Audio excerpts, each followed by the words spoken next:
am Issa Marie Reagan. I am 38 years old.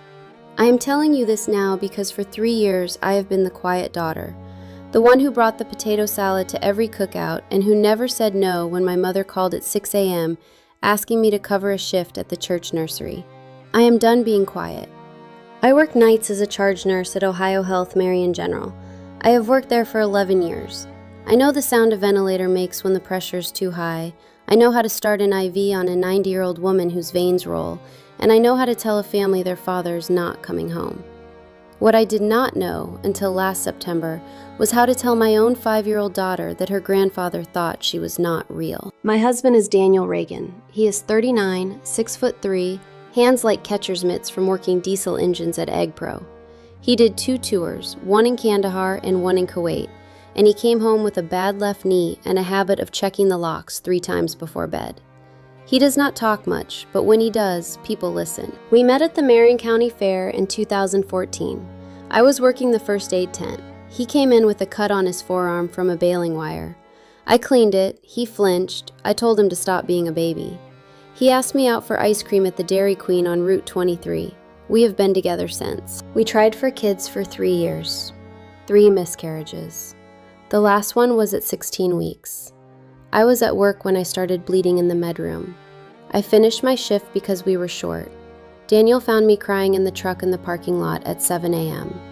That night he said, "We don't have to do this the hard way."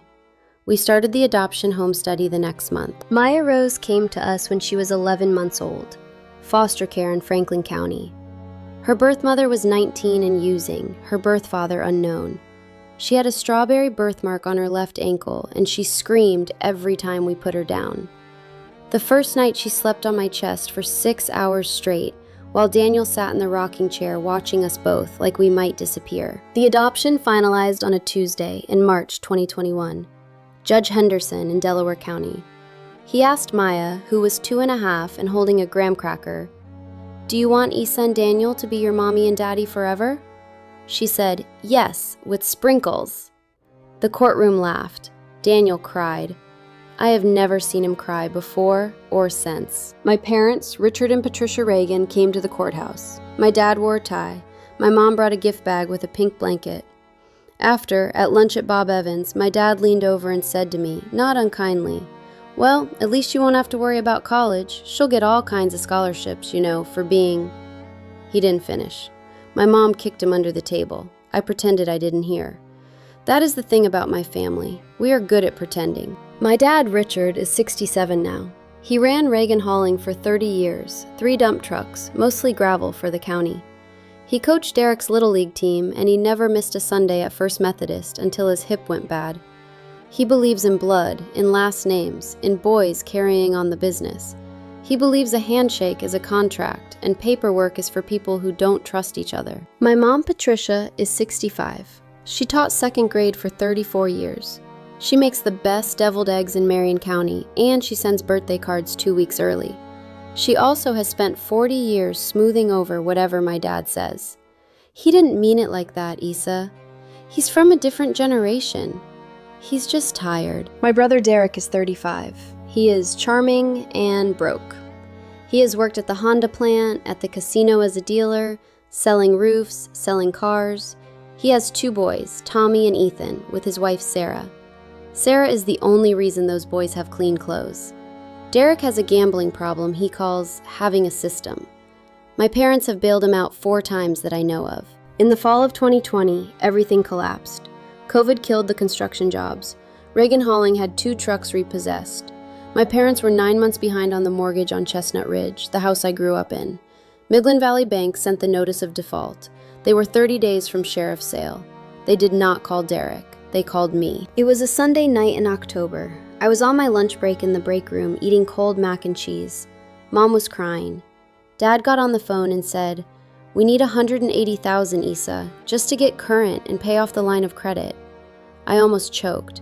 Daniel and I had $183,422.17 in our savings account at that moment. It was every deployment bonus, every overtime shift I picked up in the COVID ICU when we were wearing trash bags for gowns, every stimulus check we didn't spend. It was our house fund. We were looking at a little 3-bedroom on Uncafer Avenue with a fenced yard for Maya. I told Dad I needed to think. Daniel and I sat at our kitchen table until 2 in the morning. He said, "They're your parents, but if we do this, we do it right. No handshake." I called Brett Holloway the next day.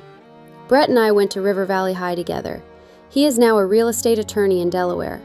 He drew up a promissory note, $180,000, 3% simple interest, quarterly payments of $1,350, 5-year balloon, and a deed of trust against 1420 Chestnut Ridge to be recorded. I paid Brett $800 out of my own pocket. On April 12, 2021, we all met at Tri-County Community Bank. Linda May, the notary, Mom signed first, then Dad. Dad kept saying, "This is insulting, Issa Marie." Brett said, calm as anything, "Richard, this protects your daughter as much as it protects you. If something happens to you, she has a recorded interest. It keeps Derek's creditors from touching the house." Dad signed. We wired the money that afternoon, $180,000 from our account to Midland Valley Bank. I have the confirmation still. For the first year, they paid on time. Every quarter, a check from Patricia's neat handwriting. Then in 2022, the check started coming late. Q3 2023 never came. Q4 2023 never came. I called Mom in January. She said money was tight. Dad's Social Security hadn't started. Could we skip? I said yes. Daniel was furious. He said, "You're teaching them your money has no consequences." I said, "She's my mother." Then came Maya's 5th birthday. We had it at my parents' because they have the big yard. September 16th, 72 degrees. I spent $80 at Target for decorations. Maya picked a purple dress with tulle. She spun in it for 3 days before. My mom gave her a card with a $20 bill. No name, just for a special girl. My dad gave Tommy and Ethan a Lego Millennium Falcon, $499.99, and announced to the whole table, "For my real grandsons, you boys carry the Reagan name the right way." Then the toast. A real grandchild is one that carries your blood. Then looking at my daughter, that one's not real. I will remember the sound of the plastic fork dropping on Sarah's paper plate. I will remember Aunt Ruth gasping. I will remember Daniel's hand on my knee. In the truck on Route 23, Maya asked, "Am I not a real grandchild?" Daniel pulled over. We both told her, "He's wrong." I held her until she fell asleep on my shoulder, frosting still on her chin. That night after I put her to bed, I went to the closet and opened the fire safe. I read Section 7 of the note again. Upon default for more than 60 days, lender may, at lender's sole discretion, accelerate the entire unpaid principal and accrued interest. I called Brett on Sunday morning. We met at Tim Hortons. I played him the video Sarah had sent me. He watched my dad say the words. He closed his laptop and said, "Issa, you have been the bank for 3 years. Now you get to be the mother." I went home and told Daniel I was going to call the note. He didn't say, "Are you sure?" He just nodded and started making coffee. That is where the first part ends, not with yelling, but with a quiet decision at a kitchen table while my daughter slept down the hall with her purple birthday dress hung on her closet door. The next morning was a Monday. I was on night shift, so I got home at 7:30 a.m., just as Daniel was making Maya's oatmeal. I kissed the top of her head. She had purple glitter in her hair from the birthday crown, and I went straight to the bedroom and emailed Brett from my phone. Subject line, "Proceed with acceleration." He replied in 12 minutes. "Drafting today. Will send via certified tomorrow. You sure?" I typed back. I have never been more sure of anything since I signed the adoption papers. I slept for 3 hours. When I woke up, my phone had 17 missed calls. 12 from Mom, 3 from Aunt Ruth, 1 from a number I didn't recognize that turned out to be Pastor Daniel's, 1 from Dad. Mom's first voicemail, 7:14 a.m. "Issa Marie, honey, call me. Your father is very upset about how you left yesterday. We need to talk as a family." Her second, 9:02 a.m. "I don't know what Daniel told you, but you are taking this way too personal." Her third, 11:47 a.m. "Please don't do anything rash." Not one message said Maya's name. Not one asked if she was okay after hearing her grandfather say she wasn't real in front of 14 people. Dad's voicemail was at 3:22 p.m. His voice was flat. "Issa, don't be emotional. You're going to regret embarrassing this family over a kid that isn't even blood. Call your mother. I saved every single one to a folder on my computer labeled 2023-09. Brett told me to. On Tuesday, I went back to work. ICU was full, 3 vents, 2 COVID holds, even though everyone pretended COVID was over. At 2 a.m. during my break, Mom called again. I answered because I was tired. She said, "Honey, your father didn't mean it like that. You know how he gets when he's had a few iced teas." I said, "Mom, he was stone cold sober and he looked my daughter in the eye." She said, "Well, she's sensitive. She's at that age." I hung up. Wednesday morning, Brett sent the notice of default and intent to accelerate by USPS certified mail. Return receipt requested. He CC'd me on the PDF. It was 4 pages. It listed the original principal of $180,000, the 2 missed quarterly payments, the accrued interest at 3%, the total payoff of $192,450, and the language straight from Ohio Revised Code 1321. You have 90 days from receipt to cure said default by payment in full. The tracking number was 9405501277620431447. I checked it every 3 hours like a crazy person.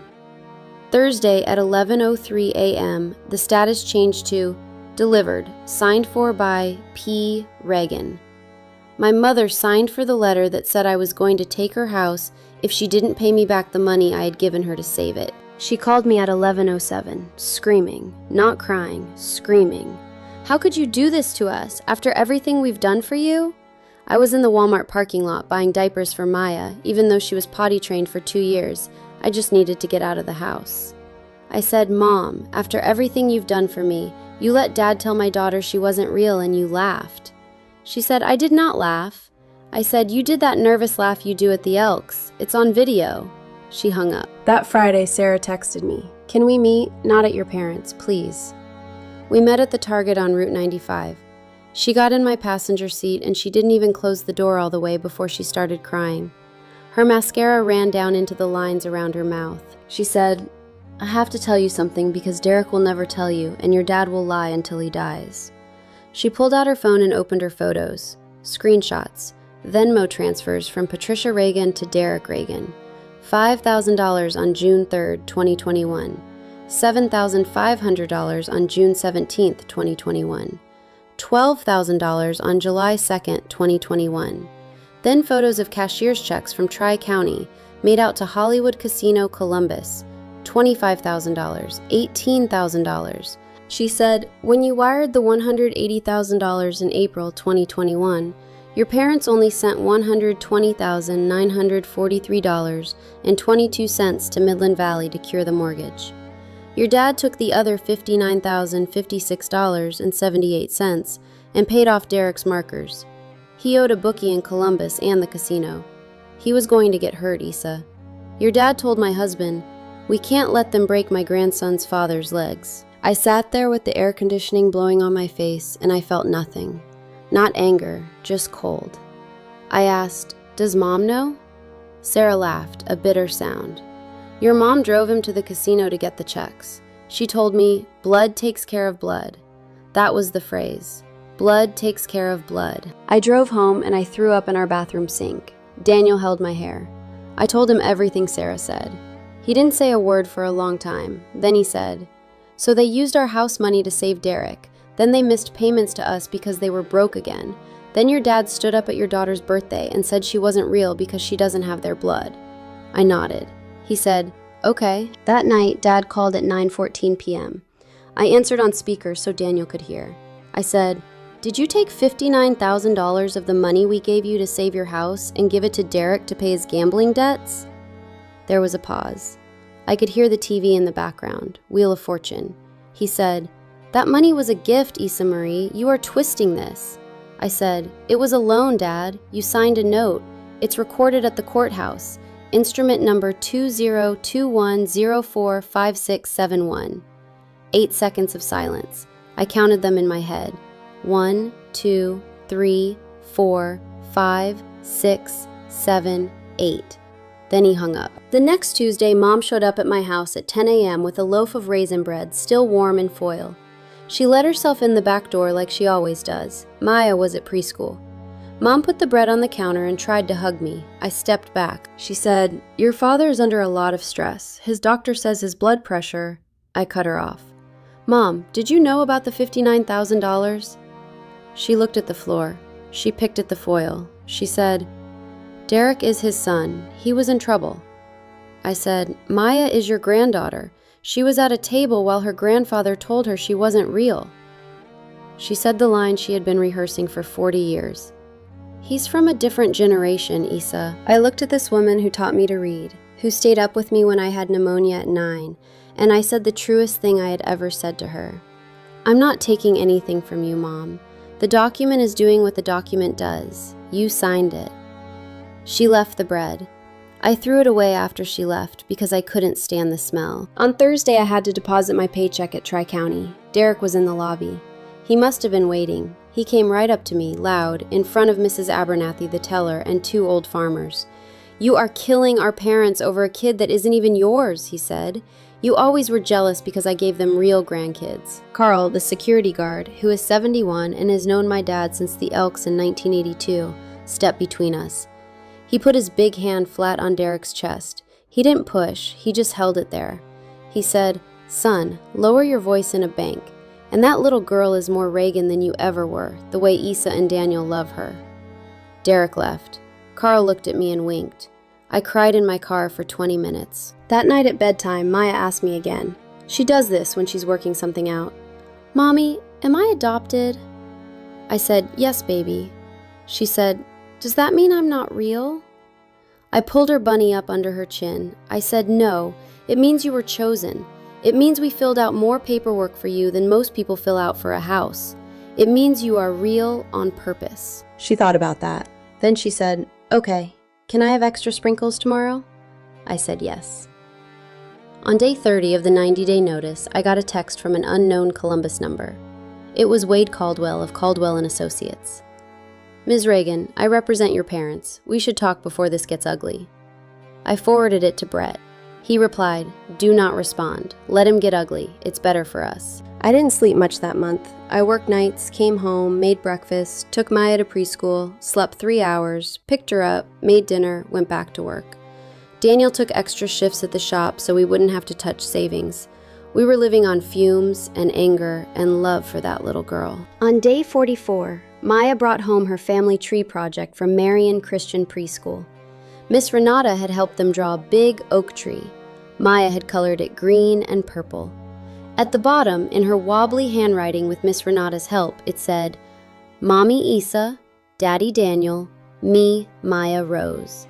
She had drawn 3 big hearts around us.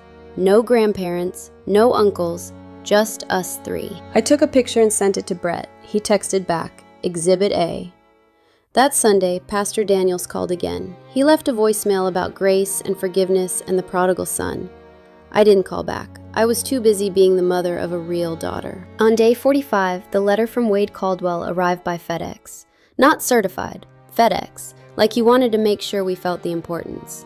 Heavy cream paper, Caldwell & Associates embossed at the top. I opened it at the kitchen island while Daniel was packing Maya's lunch for preschool. Peanut butter, no jelly, cut into 4 triangles, exactly the way she likes. It was 4 pages of legal threats dressed up as a settlement offer. Paragraph 3 said the $180,000 was clearly intended as an intra-family gift given the close relationship. Paragraph 5 said I had exercised undue influence as the adult child and healthcare proxy.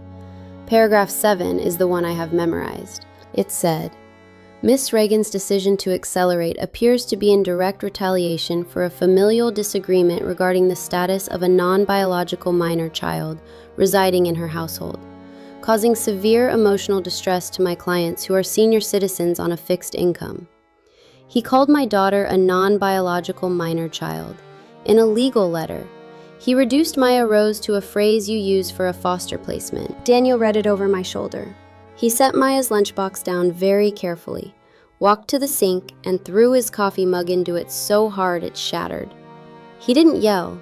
He just stood there with his hands gripping the counter, knuckles white. Maya came in, saw the broken mug, and said, "Daddy, you made a mess."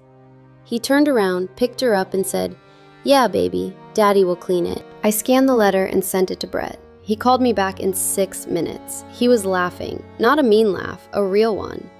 "Isa, this is perfect," he said. "He just put the discriminatory motive in writing. He just admitted your parents' defense is, she's not really family.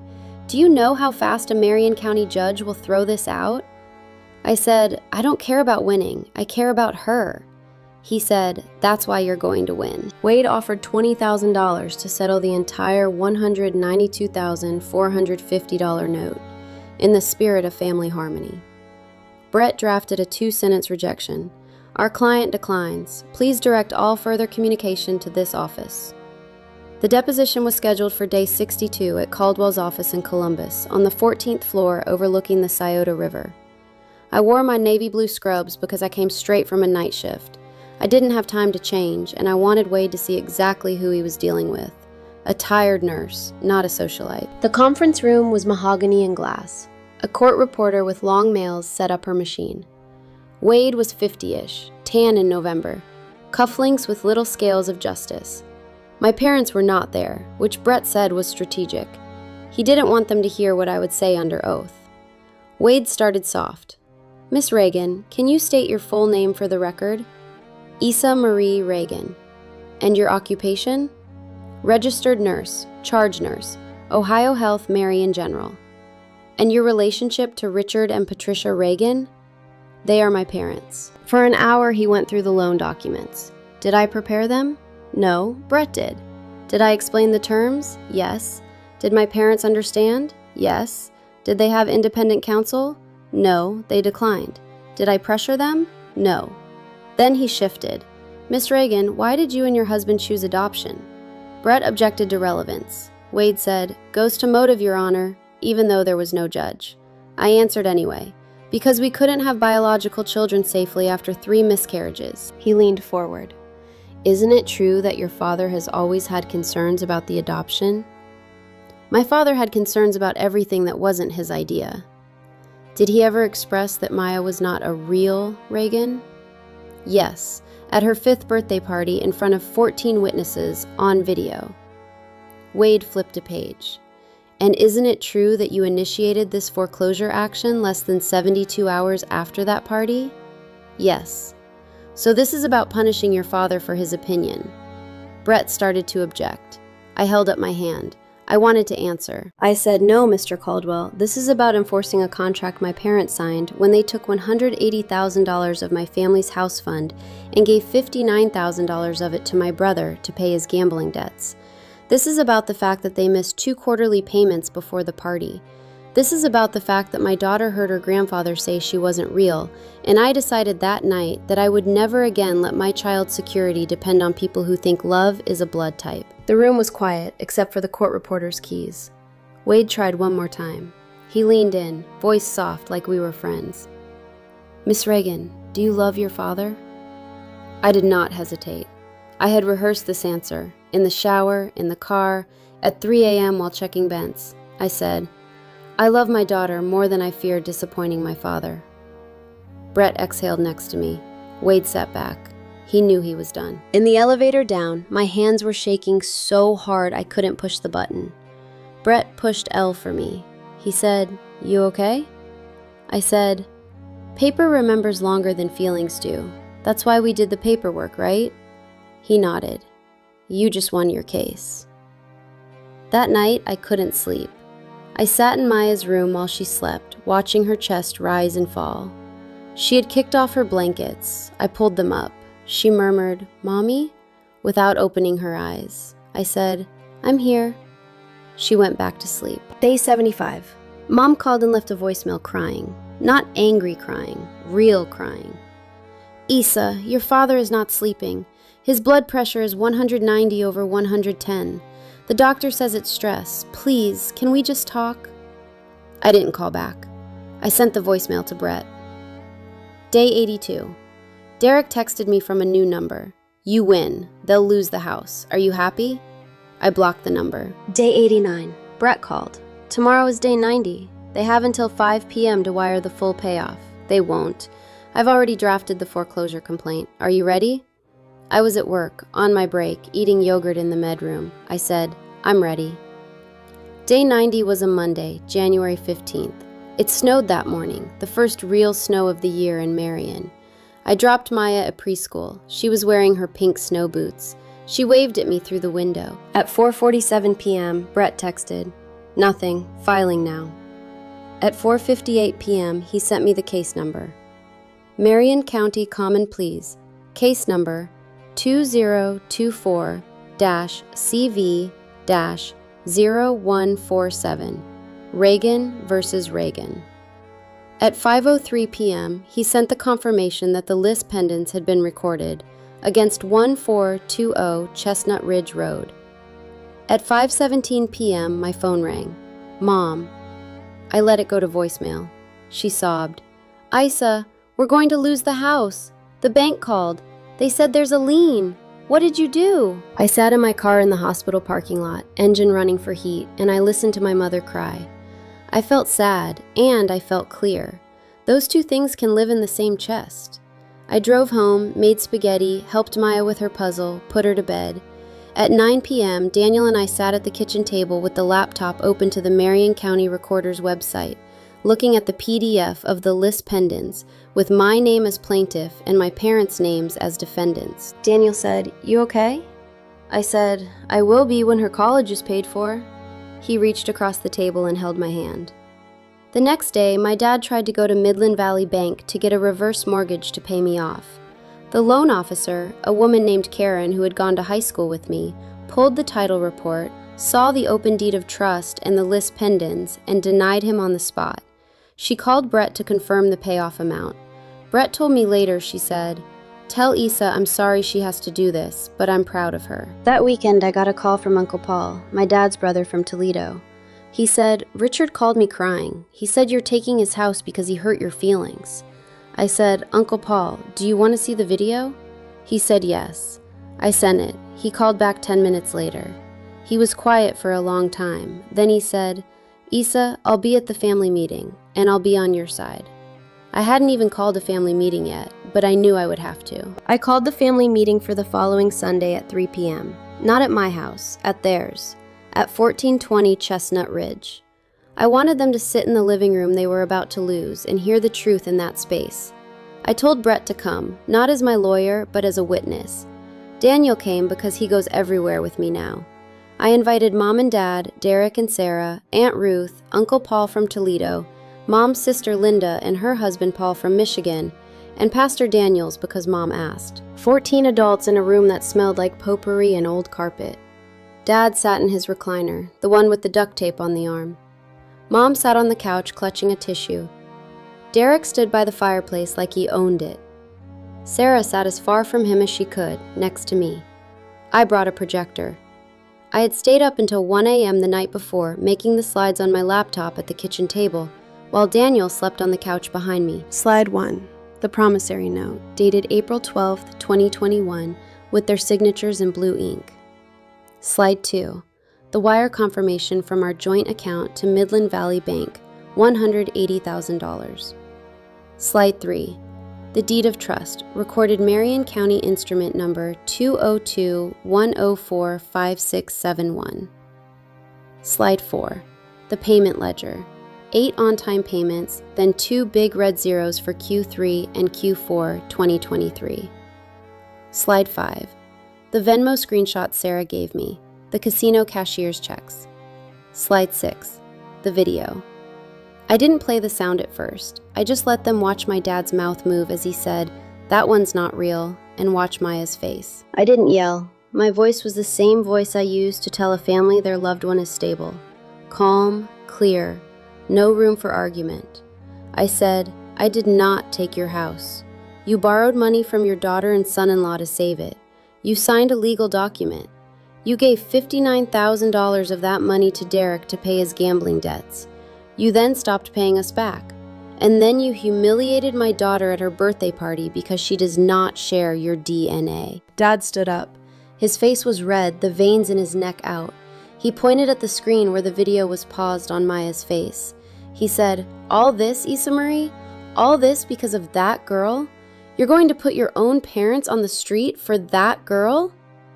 Daniel stood up. He didn't say anything. He just stood to his full height next to my chair. That was enough. Uncle Paul, my dad's own younger brother, who had driven 2 hours from Toledo, stood up too. He looked at my dad and said, "Richard, shut your damn mouth. That's your granddaughter. I watched that video 3 times on the way down here. All this isn't because of that girl. All this is because you're a damn fool who stole from his daughter to cover for his son, and then you had the nerve to say that child isn't real in your own backyard." Aunt Ruth started crying. Pastor Daniels tried to say something about forgiveness. I cut him off. I said, "Pastor, forgiveness is not the same as a payment plan. I forgive my father for what he said. I will not finance his house while he believes it." Linda, my mom's sister, asked quietly, "Patty, did you know about the money to Derek?" My mom stared at her hands. She whispered, "He was going to get hurt." Linda said, "And Issa was going to lose her house fund. You made a choice." We left at 4:30. No one hugged. Sarah hugged me hard in the driveway and whispered, "Thank you." The house went on the market the next Tuesday with a realtor from Columbus, not from Marion, because no one local wanted the drama. Listed at $420,000. It sold in 11 days for $415,000 cash to a young couple from Prospect with a baby on the way. They love the big flat yard. The closing was on a Thursday in March at the Tri-County Title Office. I wore my scrubs again because I came from work. My parents sat across the table from me. Dad would not look at me. Mom kept dabbing her eyes. The settlement statement was long. First mortgage payoff to Midland Valley, $38,112. Realtor fees, $24,900. Taxes, $6,400. Recording fees, then my line. Payoff to Issa Marie Reagan, lender, $192,450, principal and accrued interest, plus $4,812 in attorney fees and costs. Before closing, I had told Brett to draft a waiver. I slid it across the table. It said I, as lender, voluntarily waived all attorney fees, all late fees, all costs, and accepted only the contract principal and interest. I was not going to make $4,812 off my parents losing their house. Dad stared at the waiver like he didn't understand it. Brett said, "She's giving you back almost $5,000, Richard." My dad signed the deed with a shaking hand. The notary had to guide his hand. He still didn't look at me. After, in the parking lot, Mom tried to hug me. I let her, briefly. She smelled like the same White Shoulders perfume she has worn since I was 12. She whispered, "We have enough for a condo at Oak Point. It's small, but it's ours." I said, "Good." That was all I had. Derek was sitting in his truck at the far end of the lot. He didn't get out. He got nothing from the sale. The $167,000 they walked away with went straight into the condo.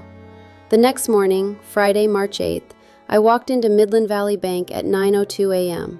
I asked for Janine, the personal banker who opened my first savings account when I was 16. I handed her a cashier's check for $192,450.60. The 60 cents was interest that posted overnight. I said, "I want to open an Ohio 529 College Advantage plan. Beneficiary, Maya Rose Reagan, SSN ending 4421. Janine typed, then stopped, looked at the name, looked at me, and her eyes filled. She said, "Issa, is this?" I said yes. Her grandparents just paid for her college. I went home and I sat Maya down at the kitchen table with crayons. I told her, "Remember Grandma and Grandpa's big house?" She nodded.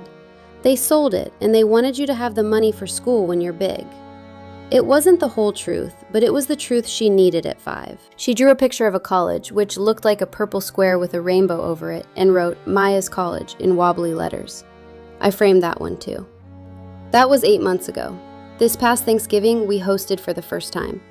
Daniel built a new table that seats 12 out of reclaimed barnwood. I cooked the turkey. Mom called the Wednesday before, her voice small. "Issa, what is Maya Rose like for pie?" It was the first time she had ever said my daughter's full first and middle name to me on the phone, without me prompting her. I said, Pumpkin, with extra whipped cream. She brought the pie. Dad came too. He walked in slow with his cane. He handed Maya a small gift bag from Dollar General. Inside was a stuffed unicorn. He said, "For Maya." Just that, no card, no speech. At dinner, Maya insisted on sitting between Daniel and me. Tommy and Ethan came with Sarah. Derek was not invited. After dinner, the boys played Legos on the living room floor with Maya. Not the $500 Falcon, the $39 Lego Disney Castle Daniel and I bought her for Christmas. After the dishes, Mom helped me dry. She stared out the window at our small backyard and said quietly, "We miss the house sometimes."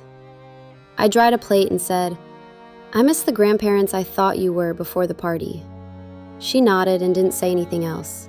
She just kept drying. Later, when I was tucking Maya in, she said, "Mommy, Grandpa Richard said my name today." I said, "He did." She smiled sleepily and said, "I think he's learning." People at work ask me all the time, especially the new nurses, if I feel guilty.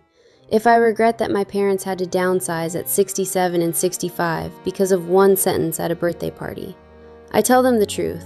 That sentence didn't cost them the house. 1,000 choices before that did. The sentence just told me where my daughter stood in their hearts, and it told me I had paperwork that could protect her future when their words could not. I didn't take their house. They borrowed money they didn't treat with respect. The law just did what the law does. My daughter will go to college debt-free because her grandfather thought she wasn't real. The irony is not lost on me. And every night when I tuck Maya Rose in, I tell her the same 3 things. You are a real daughter. You are a real granddaughter. You are ours. Now she says it back to me before I can finish. Paper remembers longer than feelings do, so if you love your kids, put it in writing. 6 months after the closing, I still drive past Chestnut Ridge sometimes on my way home from night shift.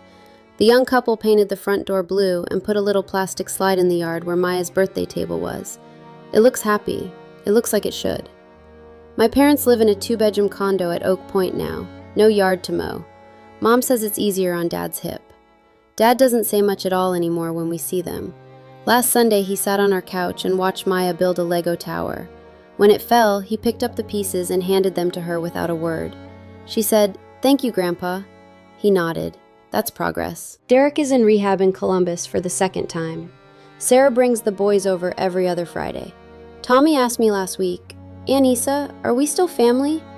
I told him, family isn't about who pays for your mistakes. It's about who shows up after. You and Ethan always have a seat at my table. Maya starts kindergarten in the fall. Her 529 account just hit $201,000 with the market. I check it on my phone sometimes during my lunch break, not because of the money, but because of what it means. It means no one will ever again get to decide if she's real based on blood. I didn't want to be the daughter who foreclosed on her parents.